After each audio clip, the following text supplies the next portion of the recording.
Je viens aujourd'hui présenter un ouvrage qui s'intitule « Des pauvres à la bibliothèque ». Il s'agit d'une enquête qui a été réalisée par moi-même et une petite équipe, et Camilla Giorgetti, sur les pauvres qui fréquentent le centre Pompidou, la bibliothèque publique d'information du centre Pompidou. Et donc cette enquête nous a permis effectivement de poser la question de ce que permet un espace public comme la bibliothèque d'offrir à des populations pour être finalement mieux intégrées à la société. Tout d'abord, peut-être faudrait-il souligner l'énigme. Vous savez, les sociologues, quand ils font une recherche, ils ont une énigme à résoudre. Alors il faut poser l'énigme. Quelle est l'énigme? Pourquoi s'intéresser à la question des pauvres à la bibliothèque? Comment se fait-il qu'on étudie ce sujet? Alors, on pourrait partir justement pour mieux comprendre cette énigme que l'on sait, par les travaux qui ont été réalisés dans le domaine de la sociologie de la culture, le domaine de la sociologie de l'éducation, que les plus démunis sont souvent éloignés, sont souvent même très éloignés des lieux du savoir, des lieux de la culture. Parfois même, ils s'y tiennent à distance parce qu'ils sont susceptibles de se sentir défavorisés, dévalorisés dans des espaces qu'ils considèrent ne pas être pour eux, tout simplement. Parfois même, on pourrait penser qu'un certain nombre de personnes issues de milieux défavorisés se sentent stigmatisées, montrées du doigt, parce que finalement, ces lieux sont des lieux qui inspirent une certaine qualité intellectuelle ou en tout cas une certaine aptitude à se concentrer et à étudier. Et alors l'énigme, c'est bien la suivante. Comment se fait-il qu'en dépit de ce que l'on sait des inégalités d'accès au savoir et à la culture, que les pauvres sont finalement beaucoup plus nombreux qu'on ne le pense dans des lieux publics comme les médiathèques, comme les bibliothèques, et pourquoi sont-ils finalement de plus en plus nombreux? Une enquête a pu ainsi être lancée, une enquête qui n'était pas une enquête statistique. Le service des études de la BPI dispose d'informations statistiques. On sait aujourd'hui les profils grossiers, en tout cas, de la population qui fréquente la BPI. On sait qu'il y a des chômeurs, on sait en fonction des tranches d'âge, on sait aussi en fonction des catégories socio-professionnelles. On a des éléments pour cadrer grossièrement un peu le public des usagers. En revanche, on ne connaît absolument pas de façon très approfondie, on ne connaissait pas de façon très approfondie les publics les plus défavorisés, si ce n'est à travers donc, cet indicateur de proportion de personnes au chômage, par exemple. Alors, l'idée est venue de faire une enquête qualitative. Alors, comment réaliser une enquête qualitative? Tout d'abord, en partant de l'idée qu'il faut d'abord observer. C'est une enquête qualitative par observation, on va dire ce qu'on appelle dans le jargon des sciences sociales l'observation participante. C'est-à-dire que plusieurs membres de mon équipe, moi aussi d'ailleurs, on a simplement on s'est mu en quelque sorte dans cet espace comme des usagers ordinaires et on a observé ce qui s'y passait dans plusieurs espaces de la bibliothèque. Pour ceux qui connaissent la bibliothèque publique d'information, il y a plusieurs niveaux, plusieurs types d'espaces, un peu comme ici aussi, puisque je viens de visiter la médiathèque, mais avec des espaces beaucoup plus importants, puisque le centre Pompidou et cette BPI est bien sûr est un lieu très gigantesque. Alors on est resté comme ça pendant de nombreux mois à faire des observations, à décrire simplement ce que l'on voit. Et puis ensuite, alors on a fait ça pendant une phase d'hiver, une phase d'été. Donc comme ça, presque une année, on a fait donc des observations dans ce cadre. Et en même temps, on a réalisé auprès d'un certain nombre d'usagers des entretiens approfondis. C'est-à-dire qu'on leur a demandé de participer à l'enquête et de dire effectivement ce que ces usagers venaient chercher véritablement à la bibliothèque, les difficultés auxquelles ils étaient confrontés dans leur vie quotidienne, leurs expériences de lecteurs, leur satisfaction ou leurs insatisfactions, bref, tout ce qui correspondait à leur expérience en général d'usager. Il y a des personnes que l'on identifie presque immédiatement à des sans domicile fixe, puisqu'ils viennent à la bibliothèque avec des sacs en plastique, ils sont souvent assez mal vêtus, parfois avec des vêtements assez sales, parfois même assez repoussants. Parfois, on le voit même sur les visages, c'est des mines creusées, fatiguées, usées par la vie et par l'épreuve de la rue. Donc ces personnes, je dirais que c'est celles qu'on voit en priorité quand on vient faire une enquête sur la pauvreté. On se dit, bah oui, ils existent, ils sont là. Alors après, on peut voir que certains, par exemple, quand approche l'heure de la soirée, alors la bibliothèque ferme, la BPI ferme à 22 heures. Donc, quand on arrive au début de soirée, certains vont aller vers les cabines publiques pour téléphoner. On peut tout à fait comprendre qu'ils vont téléphoner pour avoir une place dans un centre d'hébergement. Donc, on voit que la bibliothèque sert de lieu d'accueil de jour, en quelque sorte, et donc ce passage de la bibliothèque au centre d'hébergement est visible. Donc tout cela, on le voit, on l'a décrit. Je dirais qu'on a plutôt tendance à décrire en priorité ces formes extrêmes de la pauvreté. Mais justement, c'est ça l'intérêt. Il ne s'agit pas de faire un reportage journalistique en l'espace d'un jour ou 2 jours, et puis de prendre les formes extrêmes, et puis de faire une théorie sur les usagers de la bibliothèque en disant, vous voyez bien, il y a des SDF au centre Pompidou. Notre objectif, c'était d'aller plus loin, bien sûr, et d'essayer de voir qu'au-delà de cette forme très visible de la pauvreté, on va dire, de cette grande marginalité urbaine, il existe d'autres couches de la population qui fréquentent la bibliothèque et qui ne veulent pas forcément dire qu'ils sont en situation de pauvreté, et parfois même qui vont tout faire pour dissimuler leur situation objective de pauvre. Parce que fréquenter une bibliothèque, ça présente aussi l'intérêt d'être normalement dans un espace public, c'est-à-dire un espace qui n'est pas prévu pour les pauvres. Donc l'avantage pour des pauvres, c'est de se sentir intégrés dans un espace qui n'est pas prévu pour eux spécifiquement en tant que pauvres. Donc ça leur permet aussi d'échapper, j'y reviendrai, à ce stigmate du pauvre, du fait de ne pas être catégorisé comme tel dans un espace. Alors, j'y reviendrai, mais beaucoup viennent pour les ressources Internet, et donc on a appris comme ça au fil de l'enquête que le premier site consulté de la BPI, c'est le Pôle emploi. C'est quand même intéressant de le savoir. Donc ça veut dire qu'il existe des chômeurs qui viennent à la bibliothèque, dont on ne sait pas qu'ils sont chômeurs, qui viennent là en tant qu'usagers ordinaires, mais avec l'objectif finalement de pouvoir rechercher un emploi en consultant les ressources Internet, et notamment en accédant au Pôle emploi, mais aussi parce qu'il existe dans cette gigantesque bibliothèque un espace auto-formation. Et on peut donc dire qu'il y a aussi là des personnes qu'il faut essayer de mieux comprendre, dont il faut mieux comprendre les attentes, et qui viennent donc à la bibliothèque pour des objectifs qui sont différents d'autres usagers.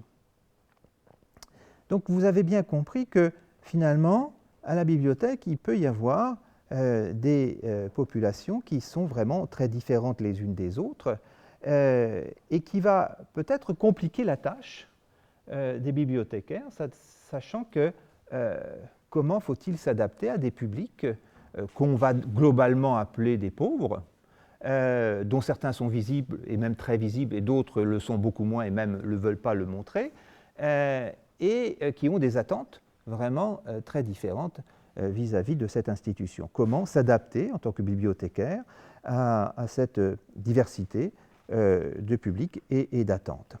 Tout d'abord, je voudrais beaucoup réfléchir avec vous sur la notion d'espace public et essayer de voir quelles sont les formes de mise à distance des pauvres dans les espaces publics, dans l'espace public en général. Je parlerai, avant de parler de la bibliothèque, de ces formes de mise à distance des pauvres.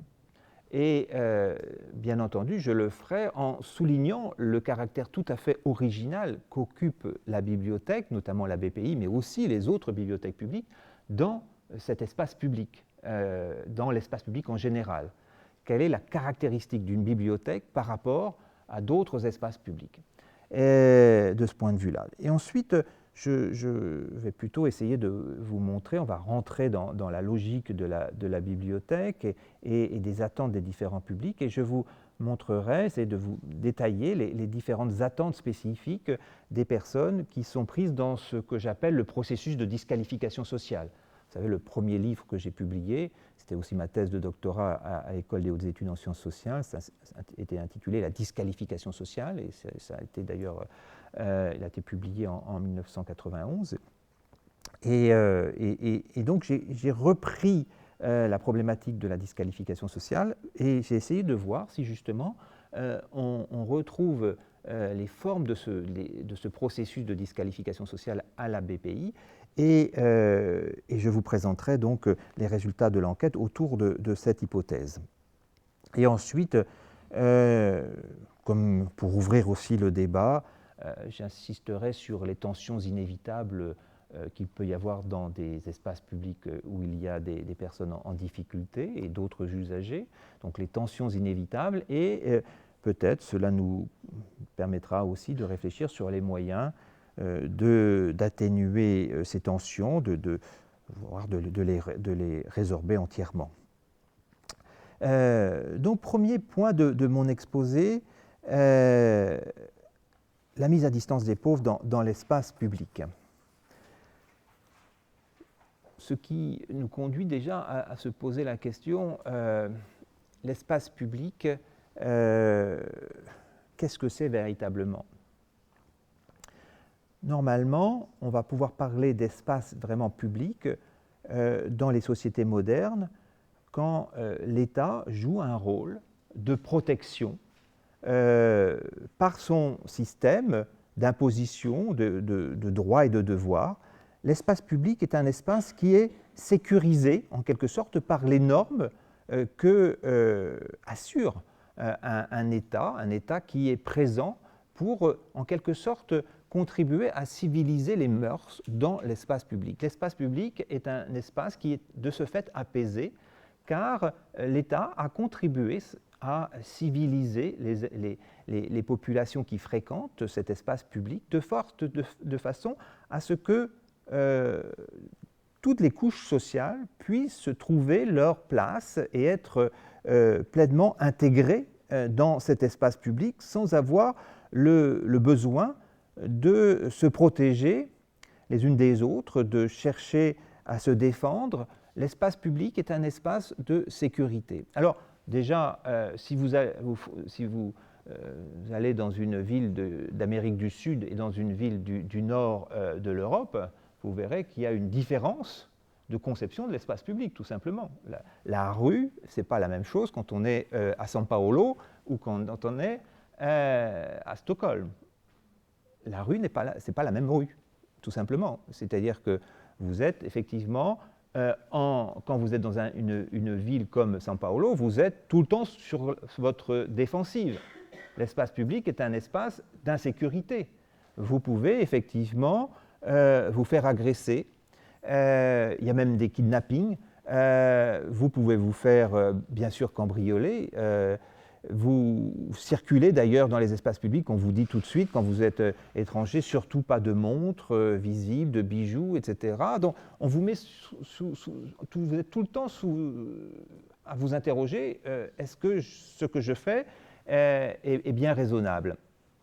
Alors qu'un espace public est un espace, normalement, où on n'a pas à se soucier de ces potentielles agressions un espace public est un espace de confiance dans les institutions, de confiance dans les individus qui fréquentent cet espace. Et donc, Norbert Elias, ce grand philosophe et sociologue allemand, nous a enseigné justement comment l'État a construit cette civilisation des mœurs, a permis à ce qu'on intériorise la violence, on canalise cette violence par le fait de la cerner et d'éviter donc son expression vive et spontanée dans l'espace. Alors, ce que je voudrais souligner en cela, c'est que malgré cette civilisation des mœurs, il n'empêche qu'on constate très souvent que les pauvres n'ont pas toute leur place dans l'espace public. Et c'est bien ce que je voudrais essayer de montrer. Alors, je ne parle pas de la France uniquement, je parle d'une façon générale de l'espace public tel qu'on peut l'observer dans différentes métropoles, par exemple. Le premier point, c'est de s'interroger sur ce qui conduit les individus à se mettre à distance des pauvres. Pourquoi les pauvres, finalement, sont refoulés de certains espaces, pourquoi on cherche à se protéger des pauvres dans l'espace public.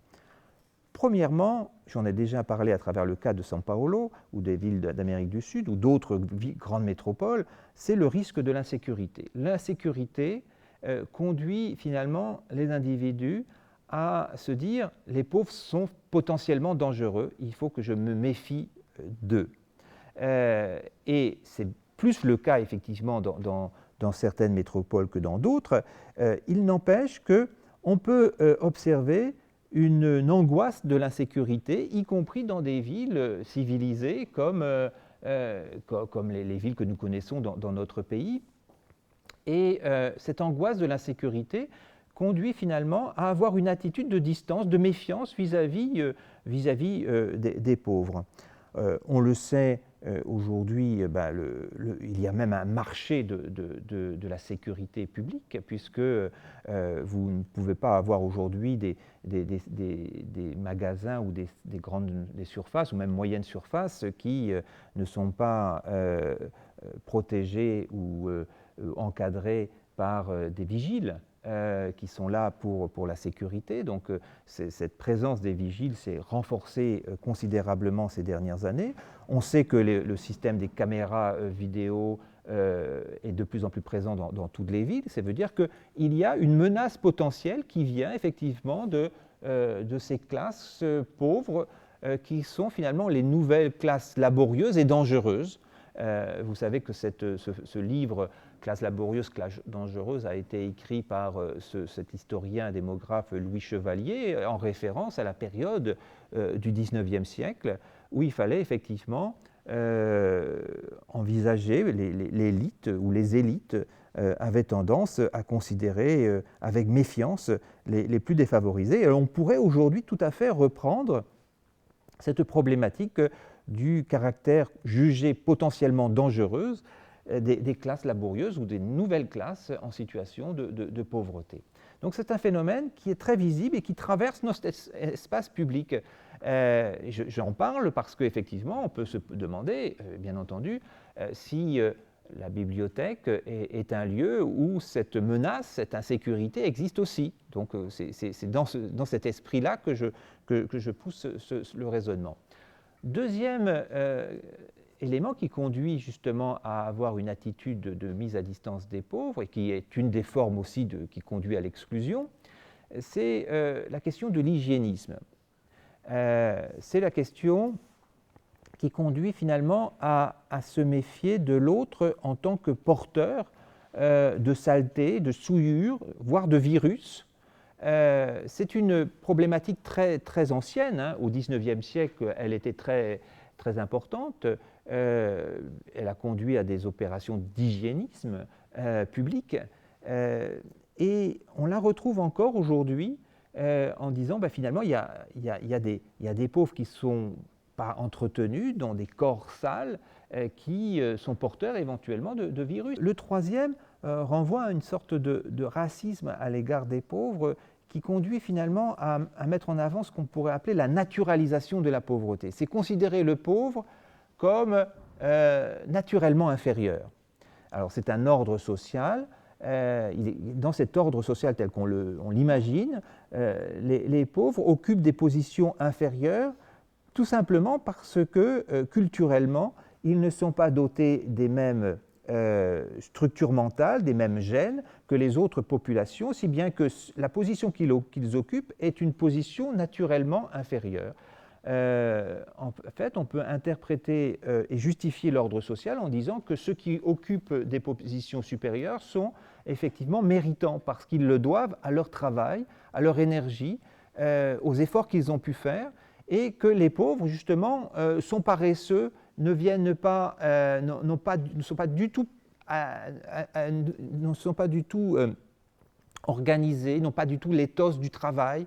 Alors, on peut même le retrouver dans la conception d'une bibliothèque, c'est-à-dire qu'il y a ceux qui viennent pour travailler parce qu'ils ont effectivement l'éthos du travail, et d'autres qui viennent pour se détendre ou pour autre chose et qui n'ont absolument pas l'éthos du travail. Donc ça peut provoquer des conflits. Vous voyez, on va se mettre à distance de ceux qui, effectivement, sont de mauvais exemples parce que naturellement, ils sont paresseux, ils n'ont pas du tout cette capacité à se construire dans une optique de travail.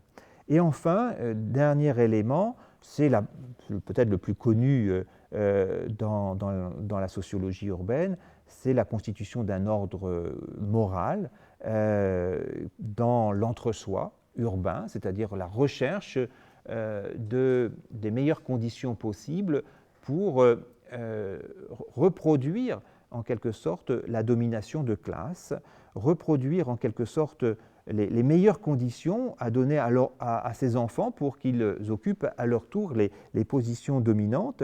Et cela peut conduire à préserver l'espace de toutes les influences menaçantes qui pourraient venir des quartiers pauvres en cultivant l'esprit, un esprit supérieur de normes et de valeurs auxquels ne peuvent pas prétendre les pauvres, et donc du fait de se protéger dans son quartier ou dans un espace qui est privatif, un espace public que l'on va privatiser pour réduire les influences du dehors.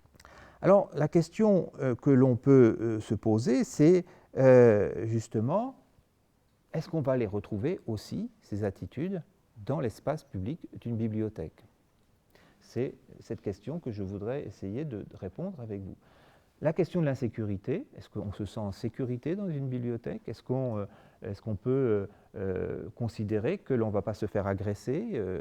Est-ce qu'on va être tranquille? Est-ce qu'on va pouvoir être soi-même? Est-ce qu'on a besoin d'être vigilant vis-à-vis de ceux qui vont s'asseoir à côté? Est-ce que l'on peut laisser ses affaires sans risquer d'être volé? Enfin bref, est-ce que l'espace public est un espace civilisé ou non? Est-ce que la bibliothèque est un lieu où je me sens en sécurité? La question peut être posée. La deuxième, est-ce que la question de l'hygiénisme est importante? J'en parlais tout à l'heure des SDF qui viennent avec leurs sacs, etc., qui sont repoussants, qui sentent mauvais. La question des odeurs est présente dans les bibliothèques. Au centre Pompidou, il y a des expulsions qui se font parfois parce que les personnes sentent trop mauvais. Il y a des plaintes qui sont faites par justement des usagers qui disent non, cette personne-là, on ne peut pas l'accepter. Donc il y a effectivement ce type d'attitude qui est présente. Alors on va voir comment on peut l'appréhender, mais en tout cas la question de l'hygiène est absolument à prendre en compte aussi dans un espace public. La naturalisation de la pauvreté, oui, je pense qu'il y a des personnes qui considèrent que la bibliothèque est un lieu pour l'élite ou pour les gens cultivés, et que ceux qui ne sont pas cultivés ne sont pas capables de lire, et donc ils n'ont pas leur place dans la bibliothèque. Aux États-Unis, il y a tout un courant qui défend vraiment l'idée que les pauvres n'ont pas leur place dans la bibliothèque. Il faut le prendre comme une évidence. La bibliothèque n'est pas faite pour eux parce qu'ils n'ont pas l'habitus nécessaires pour être dans une bibliothèque. Donc ils ne sont que des perturbateurs, il faut les mettre à la porte. Je vous dis que franchement, on trouve même sur Internet des textes qui défendent cette position, parce qu'ils sont naturellement inférieurs. La bibliothèque du Centre Pompidou a opté pour être un espace ouvert à tous, et ça depuis l'origine. Donc c'est un espace qui est jugé d'accès égalitaire au savoir et à la culture. C'est dans la constitution même du Centre Pompidou et a fortiori de cette bibliothèque que d'être ouverte à tous. Donc ça va être le premier point fondamental qui va guider les orientations. Donc ça veut dire qu'il y a certes une queue pour rentrer à la bibliothèque, on a fait des observations dans la queue, effectivement, il y a un petit sas à passer, il faut ouvrir, faut ouvrir son sac, et il y a des gens qui font l'accueil, qui sont là, alors ils ont pour consigne d'être très ouverts, c'est-à-dire de ne pas de faire un filtrage en disant voilà, celui-là il a l'attitude d'un pauvre ou d'un SDF, il n'a pas sa place. Donc l'idée c'est de les faire rentrer. Donc filtrage minimal. Vous allez dans d'autres bibliothèques, je parle souvent de São Paulo parce que j'y vais souvent pour raison de programmes de recherche. Je suis allé l'année dernière dans la bibliothèque publique du centre-ville qui est très dégradée. On a c'est tout à fait le contraste, un centre-ville hyper dégradé, très pauvre, mais une merveilleuse bibliothèque avec des ressources sensationnelles. Elle s'appelle la bibliothèque Mario Andrade. Et dans cette bibliothèque, il y a un filtrage terrible, c'est-à-dire qu'on demande les papiers d'identité, etc. Enfin, donc les pauvres, qui sont nombreux à l'extérieur de la bibliothèque, n'ont absolument aucune chance d'y rentrer. La bibliothèque du Centre Pompidou a fait le choix contraire, c'est-à-dire qu'on fait tout pour que les pauvres aient leur place dans la bibliothèque. Bon, ça c'est le premier point. Ça veut dire que les pauvres qui y vont, y compris lorsqu'ils sont sales, qu'ils ont des vêtements troués, qu'ils ne sont pas lavés depuis plusieurs jours, peuvent se mettre dans la file et rentrer dans l'espace de la bibliothèque. Et on pourrait se demander, mais comment se fait-il qu'ils passent ? Ils passent parce que justement, il y a cette conception d'ouverture. Ça, c'est déjà un premier élément. L'espace public est un espace ouvert à tous. Donc, il n'y a pas de discrimination à l'entrée. Alors, d'ailleurs, on a pu observer, en restant nous-mêmes dans la file d'attente, que la personne qui se sent dans une position vraiment inconfortable, qui sait qu'elle sent mauvais, etc., on la sent angoissée au moment du passage. Parce qu'il y a quand même un moment délicat là à passer. Est-ce que le vigile qui est là va consentir à laisser passer ? Et on voit très souvent, une fois le passage, le soulagement. Oh, on est passé.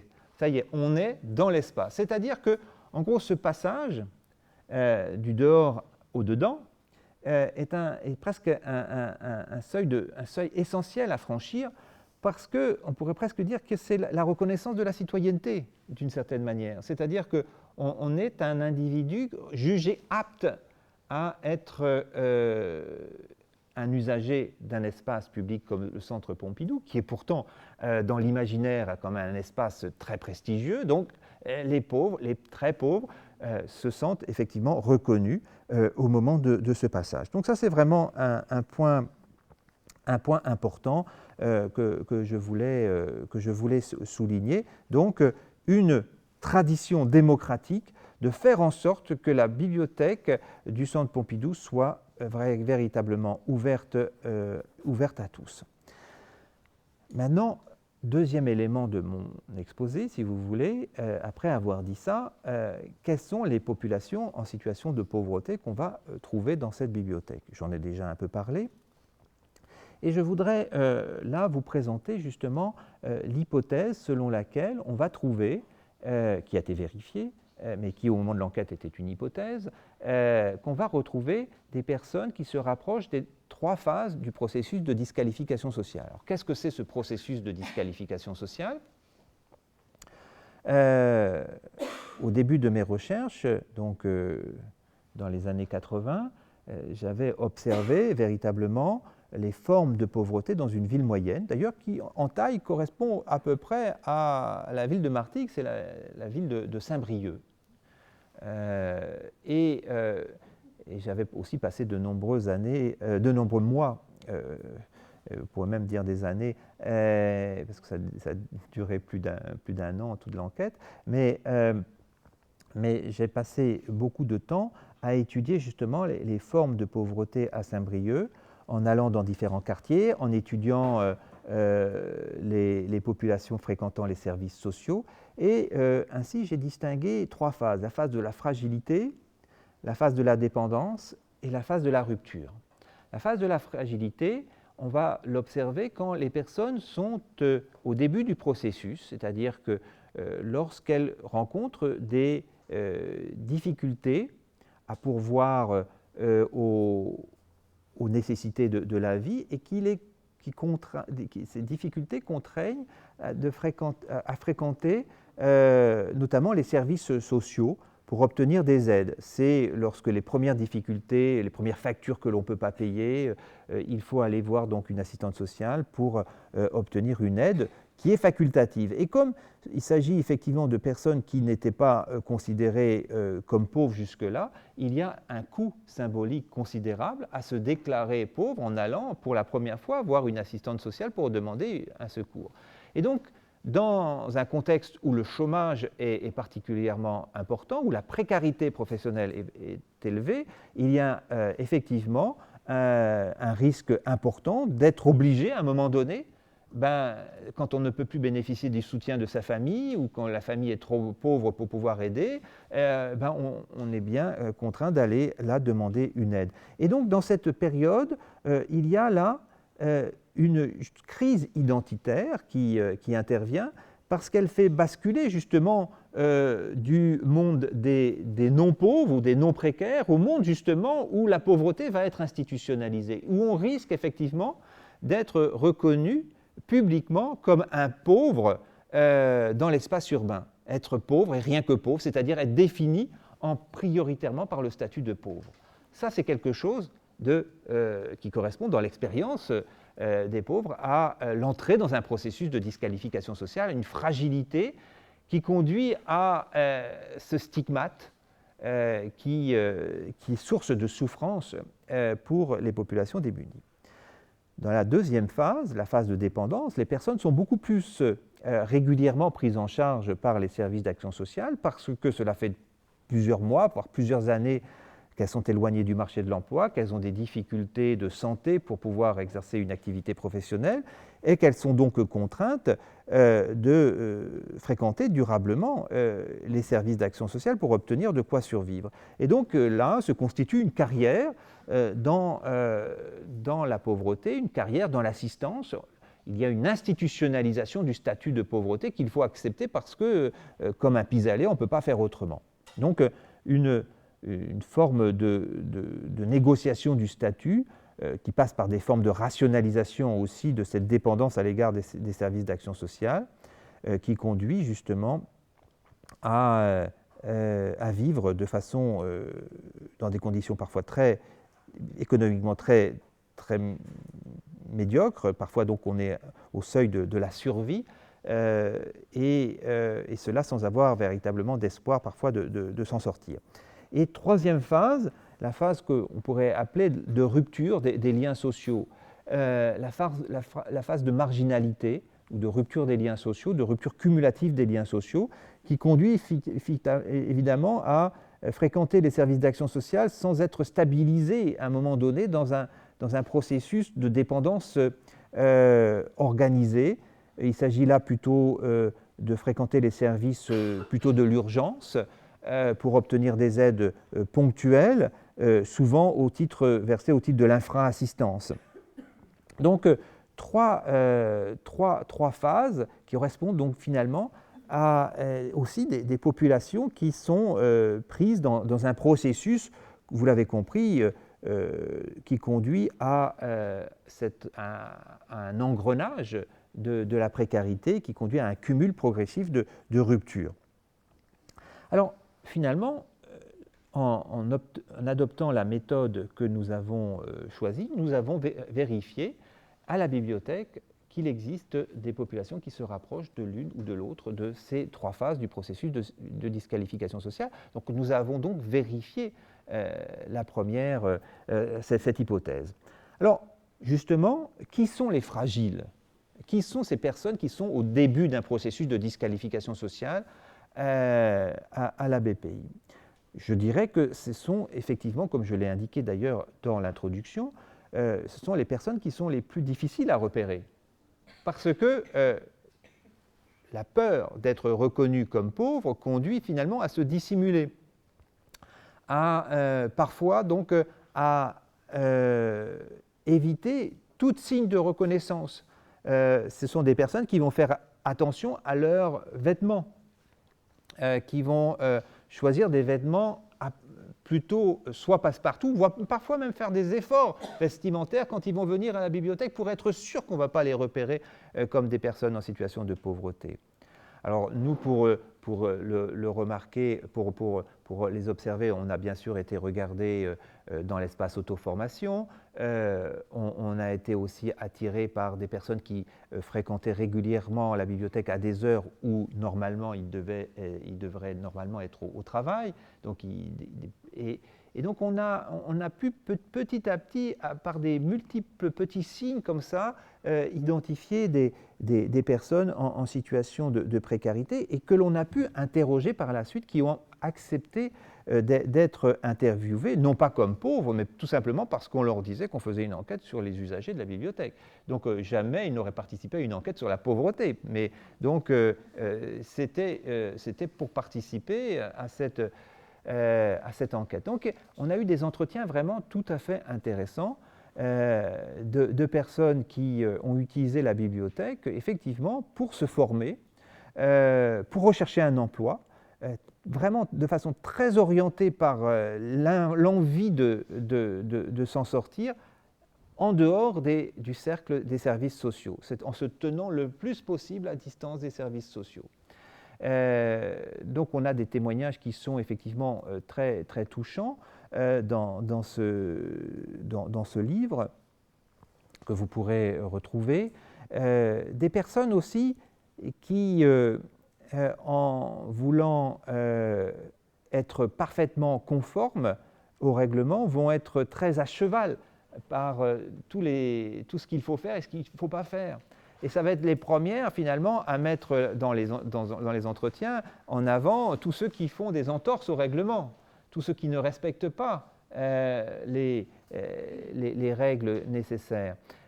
Et donc, elles sont tout à fait soucieuses de maintenir elles-mêmes la distance à l'égard des populations qui sont plus pauvres, un petit peu plus pauvres, qui sont visiblement plus pauvres. Celles qu'on a facilement la possibilité, nous autres sociologues, mais eux aussi, d'une certaine manière, à identifier comme en situation de pauvreté. Et souvent, la connaissance qu'elles peuvent avoir des populations pauvres fait qu'elles font tout à fait un effort, y compris vestimentaire, pour se distinguer de ces populations-là, si bien qu'elles passent inaperçues. Et c'est par petits recoupements, en étant attentif à des petits signes, que l'on arrive progressivement à voir que ces populations fréquentent la bibliothèque, justement, tout simplement parce que ce n'est pas un service d'action sociale. Donc on va trouver dans l'espace public un moyen de se former, un moyen de compenser la faiblesse du lien au monde du travail, sans avoir à se déclarer au chômage, en situation de précarité professionnelle ou en situation de pauvreté, nécessitant des aides. Donc, vous voyez l'immense service que peut apporter une bibliothèque dans cet esprit-là. C'est-à-dire, on va être ainsi dans une bibliothèque sans être reconnu comme pauvre, sans porter le stigmate du pauvre. Alors, dans le discours, il y a une forme de rationalisation de leurs besoins effectivement d'intégration professionnelle qui passe par une attitude de distanciation ouverte vis-à-vis des catégories inférieures qui sont accusées de ne pas occuper normalement l'espace ou d'abuser de cet espace. Donc, en tout cas, vous comprenez la logique effectivement de cette fragilité et l'envie effectivement d'être conforme, ce besoin de conformité avec l'usage majoritaire, en étant parfois intransigeant à l'égard des populations qui ne sont pas dans cette norme. Donc parfois même, ces populations en situation de pauvreté sont peut-être encore plus à cheval sur le règlement que peuvent l'être les bibliothécaires. Et peut-être même vont pouvoir être agacées en priorité par la présence des pauvres, alors qu'elles-mêmes sont en situation de précarité. Vous voyez, c'est parfois très difficile à percevoir, mais c'est très, très, très important de le dire.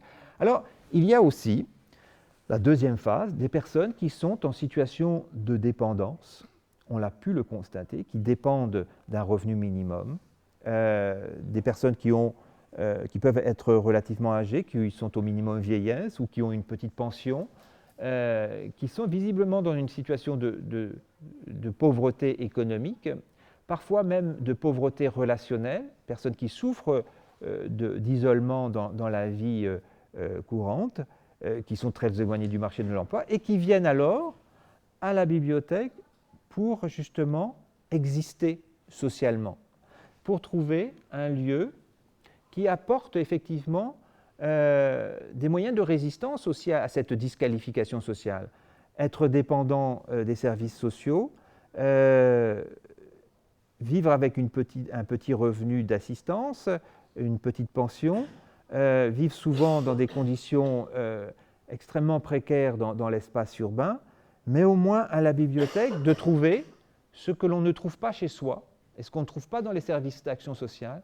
On va trouver une sorte de convivialité. C'est un moyen d'occuper le temps, d'occuper et de trouver un sens à sa vie en fonction de la bibliothèque. Alors ce sont ceux qui vont être présents du matin au soir à la bibliothèque, qui vont occuper la bibliothèque comme si c'était leur endroit de vie, c'est un peu comme si c'était chez eux.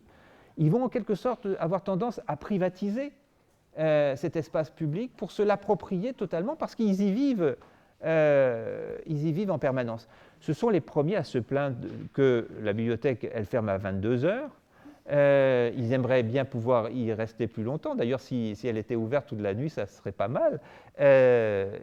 Certains se plaignent aussi de la fermeture du mardi, qui est qu'est-ce qu'on va faire le mardi? Ils y viennent tous les jours, dimanche compris. Qu'est-ce qu'on va faire le mardi? Comment occuper son temps le mardi? C'est un sujet de préoccupation. Donc ils essayent parfois d'aller justement dans une autre bibliothèque ouverte le mardi, mais c'est un véritable sujet de préoccupation et ils ne sont pas heureux le mardi parce qu'ils ne sont pas dans leur maison habituelle. Qu'est-ce qu'on vient faire à la bibliothèque quand on est comme ça, en quelque sorte, dans ses habitudes quotidiennes?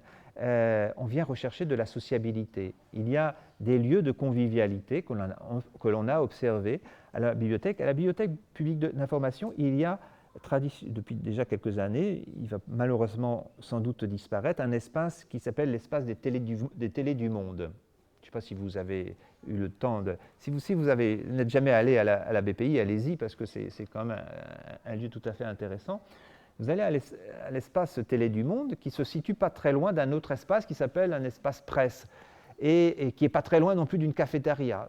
Donc, finalement, l'espace des Télé du Monde, c'était normalement l'idée qu'on pouvait écouter les télés de toutes les nationalités, de toutes les langues, donc c'est un lieu aussi de formation, d'information. Mais en fait, au fil des années, il est devenu le lieu de sociabilité des personnes qui vont là passer de nombreuses heures de la journée devant des télés. Et donc ils se rencontrent, ils se congratulent, ils se font des blagues, ils sont parfois un peu bruyants, mais c'est leur espace. Ils viennent là tous les jours. Donc il y a les habitués, et donc il y a parfois une hiérarchie aussi interne. Hein. Il y a des gens qui ont plus d'importance que d'autres. Donc tout ça, c'est un petit monde en soi qui se connaît, et donc un espace de sociabilité. Donc on a pu remarquer cela. On a décrit aussi des personnes et parfois il y a des personnes qui sont relativement cultivées, qui fréquentent aussi cet espace de cette façon.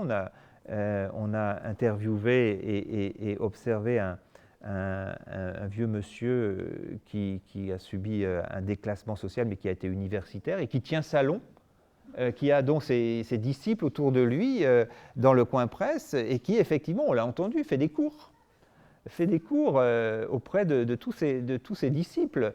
Et effectivement, c'est quelqu'un qui a une culture phénoménale. Et donc, on l'a entendu disserter de pages d'histoire avec brio, on peut dire brio. Et pourtant, c'est quelqu'un qui fait les poubelles de la BPI, qui va collecter les vieux journaux dans les poubelles, qui va les découper, il va passer son temps à construire, je sais pas, un sorte de cahier à partir de coupures de journaux. Donc c'est quelqu'un qui est habillé de façon misérable, mais c'est une personne incontournable de la bibliothèque. Donc voilà des personnages qui occupent un rôle fondamental dans cette bibliothèque.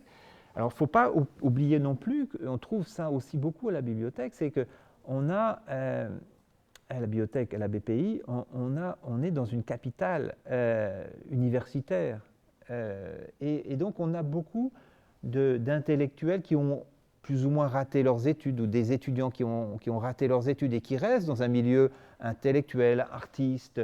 Et la bibliothèque est un lieu qui leur permet de trouver une identité positive pour contrer leur déclassement symbolique dans le monde académique en tout cas, et qui sont parfois très cultivés et qui vivent d'un revenu minimum et qui entretiennent un lien avec la bibliothèque pour rester justement en phase avec le milieu artistique et culturel, tout en excellant parfois dans ce domaine. J'en arrive maintenant à la troisième phase de la disqualification sociale, donc des personnes qui sont confrontées à de réelles difficultés de cumul de handicap, des personnes qui n'ont plus de relation avec leur famille, qui vivent dans la rue, qui ont très peu de liens avec l'extérieur, ils n'ont plus de support relationnel, ou très peu, et qui viennent à la bibliothèque, non plus vraiment pour la sociabilité,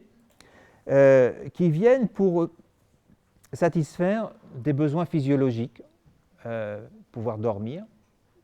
Les personnes en situation de dépendance dorment aussi, parce que quand on passe une longue journée à la bibliothèque, on peut dormir sur des sièges inclinés dans l'espace presse. Effectivement, ils viennent dormir parce que la sieste fait partie de la journée à la bibliothèque. Mais il y a d'autres personnes qui, effectivement, sont dans une situation d'extrême vulnérabilité dans l'espace urbain, qui, quand il fait froid, viennent se réchauffer, qui viennent dormir le temps qu'on voudra bien les maintenir dans cet espace, viennent là prendre ce qu'ils peuvent prendre. Ils savent qu'ils risquent à tout moment, parce qu'ils savent qu'ils se sentent mauvais, ils savent qu'ils peuvent à tout moment être mis dehors. Si bien qu'ils sont aussi suffisamment clairvoyants pour savoir qu'il faut qu'ils occupent des positions où leur puanteur ne va pas trop gêner les autres. Donc ils se mettent souvent aussi dans des espaces moins gênants pour les autres. Parfois on a vu même des personnes retirer une chaise pour la mettre dans un coin pour être le plus éloigné des autres.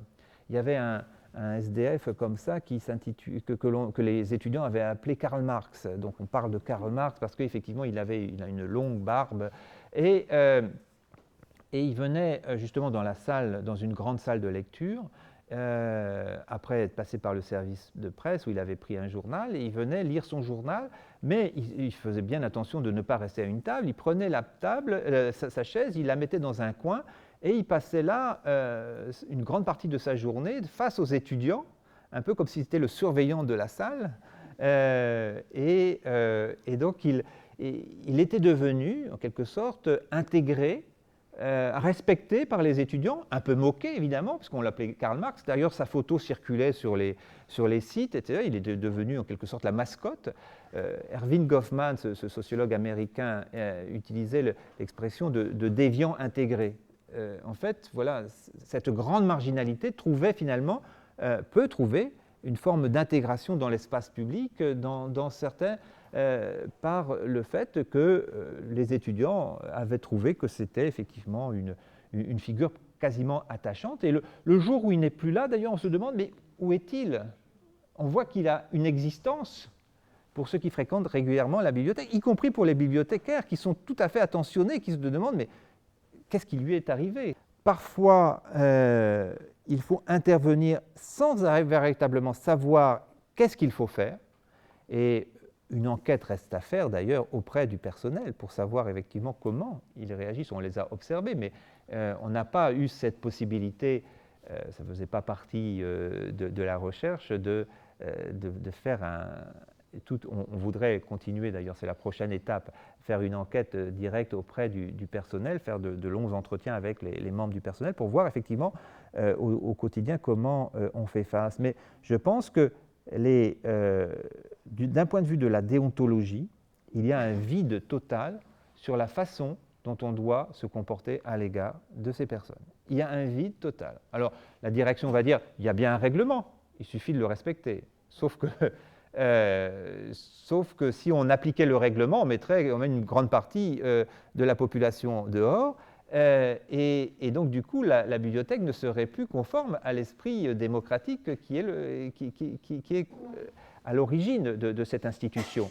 Donc, que faire? Et ce qu'on se rend compte, c'est que le personnel agit en fonction de sa propre représentation de la pauvreté, de sa propre représentation de ce qu'est une bibliothèque. Et je pense qu'il y a des différences considérables sur la notion même d'espace public d'une bibliothèque, d'un bibliothécaire à l'autre. Et ça ouvre effectivement à un débat. Qu'est-ce qu'on doit faire aujourd'hui par rapport à ça?